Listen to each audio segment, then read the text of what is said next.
And I was asked to address a very straightforward question: how you introduce a very complicated subject or concept, development, to student teachers. And I think my implication of the question is really about how student teachers talk about development in front of the class. At least that's what I guess the question is about. And it's a question that actually puzzles me, because I teach development, but I don't teach it to school children. I teach it to students, and I teach it to fairly advanced students.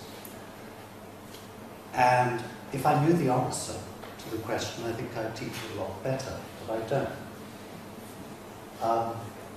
In the instructions I got about this session, I was told that we'd be considering in this session a whole set of questions. Questions like, what big debates about development might be most relevant? What theoretical approaches might be most useful? And how the features of development and lack of development, how they came to be. And I think those are very good questions. But I think they're better questions than the answers that we've got to those questions. Indeed, if we had answers to those questions that were really good answers, then I think we wouldn't be talking about development today as a contentious topic. Because most of the theory about development has been tried, it's been tested, and it's often been found to be wrong. Anyway, I begin, if I was talking about development, to people who do nothing about development, even if they were bright and engaged and interested people who might have a general understanding of the world. I still think I'd probably begin by starting with what one might expect them to know already. And so I'd start with this question. It's a fairly simple question. If you were to divide the world's countries into rich countries and poor countries, where would you assign Ireland? Would you say that Ireland was a rich country or a poor country? It might be just worth simply just trying that one out. Who thinks here that it's a rich country? Yeah, I mean, I think most of us do. And does anyone, it's a bit unfair perhaps, I should have said who thinks it's a poor country first, but does anyone think Ireland is a poor country? No, so Ireland's a rich country. But you know, if I was standing in front of a group of people who've been assembled more casually perhaps, or indeed in front of a class in a school, I might give some guidance. I'd say, well look, when we talk about rich countries, we talk about countries which, if you like, have a list of features, and you can tick boxes, as it were, by each feature. And we'd say that, well, rich countries have, let's say, an average income per household of, let's say for the sake of argument, 15,000 a year.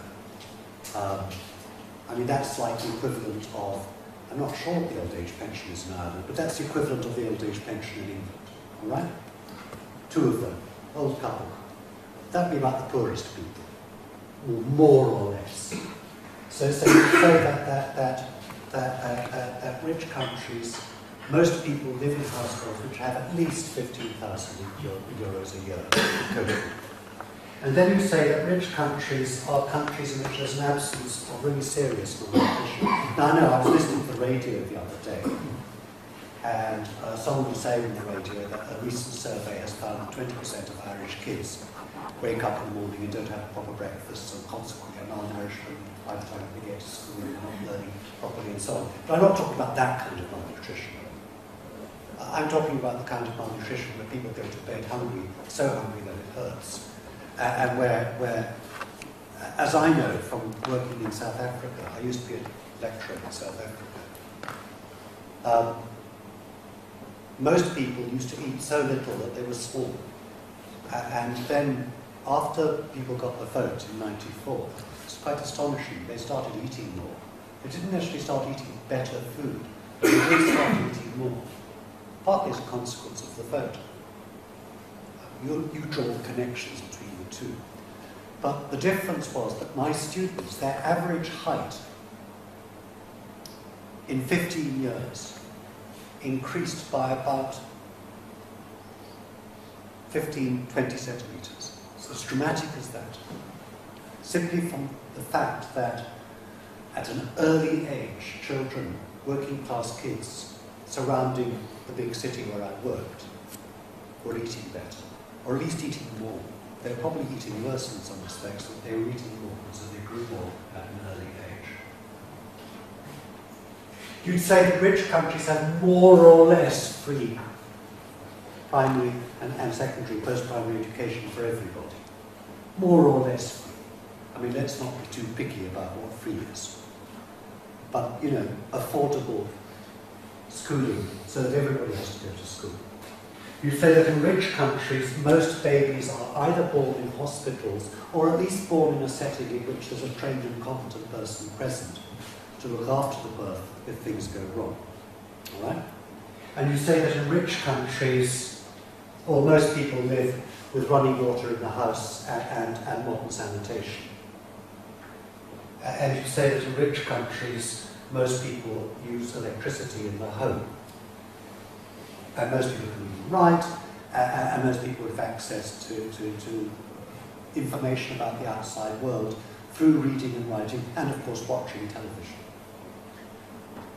And there's not very many things, but that short list of things that we almost take for granted separates off Ireland and about whatever it is, the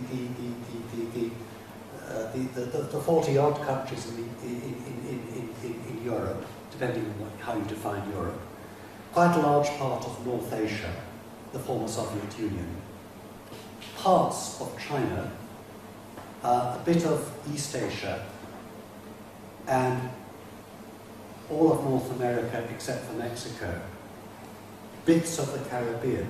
That would separate off that from the rest of the world. And in the rest of the world, which is what, about, if you put all those things together, about 3.5 fifths, as it were, or to put it less clumsily, let's say about 65% of the global population would not be able to take those things for granted. Unless they were like me, a very rich person living in South Africa, which is where I lived for 30 years. I have all those things, but most South Africans do. Anyway, so you know, most people that you would speak to in a classroom or in a sort of lay public gathering, if you ask them that question, is Ireland a rich country or a poor country, they would say rich, pretty much. They'd know that intuitively. They may not be able to spell it out quite in that way, but they'd have this general impression that they were rich. And so what you need to do, if you're trying to teach development at the most basic level, is you need to get the people that you're talking to, if you're going to teach development in a rich country, to understand what it's like not to be rich. Okay, I've got 2 minutes. So I get to paint a picture very quickly. I live 10 miles outside Limerick, in a cottage on a small road. Like most Irish country roads, it has a mixture of new builds and older cottages. It's an area of commuters who work in Limerick, but also small farmers. And my neighbour, Eamon's a small farmer. He has about 20 acres, and he grazes cattle. He makes an income from breeding these cattle and selling them. They're an expensive breed, for instance. He has a shed in which he does the calving over the winter, but most of the work of the day is to do with feeding the cattle. In the summer, the cattle are moved around different pastures, but there's also grass to be cut for winter. And on several days, many days, you can hear tractors all the time, 15 hours a day when it's sunny, cutting the grass. And then he borrows a baler from the neighbour, and he gets help from a part-time assistant, and there's fodder to fetch and bale up, and you need a hydraulic lift in the tractor to lift the bales because they're much too heavy. Now, I don't think this farming provides much of an income. Calves are special. They sell for about 1,000 each. There are about 20 of them a year. There's other income from renting out the land. And Dave was worried about the new water charges because cattle take up a lot of water, particularly in winter. And there are other costs. But really, he relies on the second income that he gets from the household from his wife, who's a teacher. And they make do, more or less. In fact, they live quite well. he runs a 4x4, he has a couple of tractors, a lot of machinery, and so on. Okay. That would be a fairly good description of a quite large section of the Irish rural population, which is a population which is still dependent on fairly simple smallholder agriculture. But now, think about this. Take away the tractor, all the tractors, indeed take away the personal ownership of any vehicle. What difference would that make? And you'd ask that question and break it down, it would make a huge difference. Every single task that I've just described, which currently takes minutes, would take hours and could not be done by one middle-aged man and his part-time assistant. And then, take away the running water. There's groundwater, but you need to pump it. So every bucket of water would take probably half an hour's work. And then take away the electricity. And then take away the vet. And then take away the tarred road to the co-op. And then take away the school and the job that goes with the school. Oh, and then take away the people who are interested in buying England's calves. There's only a market for meat, not for rare breeds, in the new world that I'm about to describe. So, that's what development is. It's the modern things, the tractors, the electricity, the vet, etc. It's all those things. At least that's what we think development is. And so one way of understanding how to make things develop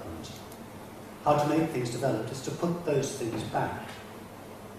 And indeed there's a broad stream of theory in development studies that suggests that really what you need to do for development is to put in the tractors and the vets and the primary education and the secondary education and do all those things.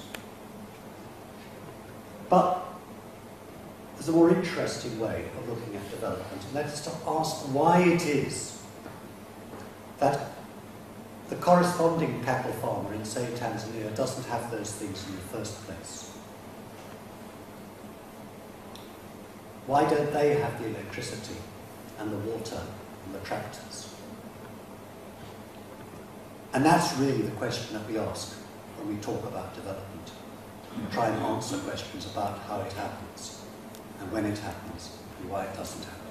Thank you.